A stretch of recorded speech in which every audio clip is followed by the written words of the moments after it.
Friends, प्रांजलीज kitchen मध्ये मी प्रांजली तुम्हा सगळ्यांचं परत एकदा मनपूर्वक स्वागत करते। तर चला लगेचच आपण आपल्या व्हिडिओला सुरू करूया।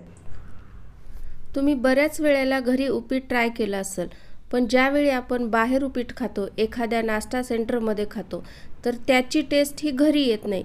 नेमकं तिथे कोणता रवा वापरतात, तो रवा कसा भाजतात आणि त्यांचं पाण्याचं प्रमाण किती असतं याची परफेक्ट रेसिपी आज तुम्हाला या व्हिडिओमध्ये पाहायला मिळणार आहे। उपीट बनवण्यासाठी सगळ्यात महत्त्वाची स्टेप म्हणजे इथे रवा कोणता वापरावा।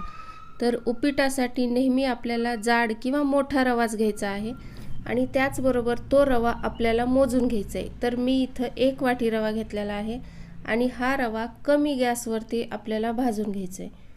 तर रव्याचा कलर आपल्याला बिलकुल चेंज होऊ द्यायचा नाही। अगदी 5 ते 7 मिनिटांसाठी आपला हा रवा कमी गॅसवरती भाजून घ्यायचा आहे। फक्त तो थोडासा गरम झाला किंवा हाताला थोडेसे चटके बसले की आपण ते एका ताटामध्ये काढून घेऊयात आणि आता लगेचच उपीटाला फोडणी देऊयात। तर कढईमध्ये अगोदर तेल टाकायचं आहे, त्यानंतर मोहरी छान फुलल्यानंतर आपल्याला त्यामध्ये कढीपत्ता टाकायचा आहे। मोहरी छान तडतडली गेली आणि कढीपत्ता जर छान तळला गेला तर त्याची टेस्ट उपीटामध्ये येते।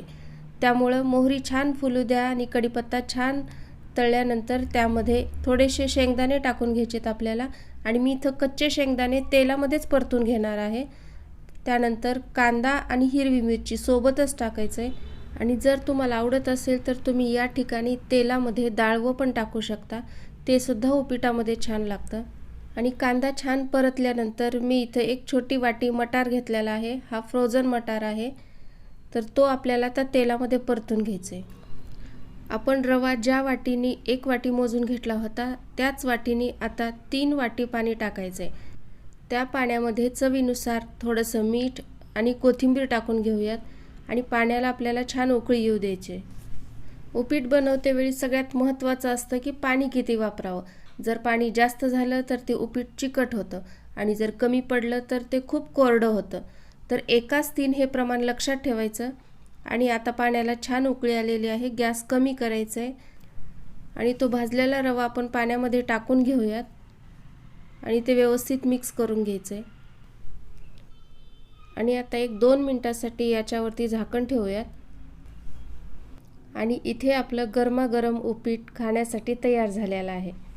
तुम्ही पाहू शकता एकदम मऊसूत झालेलं आहे। हे बाहेरच्या सारखं उपीट करणं म्हणजे खूप काही अवघड काम नाही।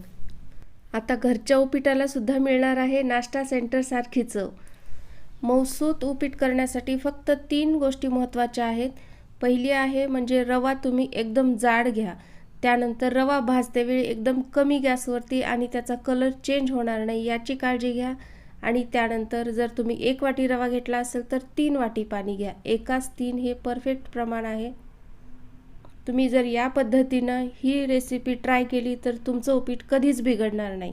व्हिडिओ पूर्ण पाहिल्याबद्दल खूप खूप धन्यवाद।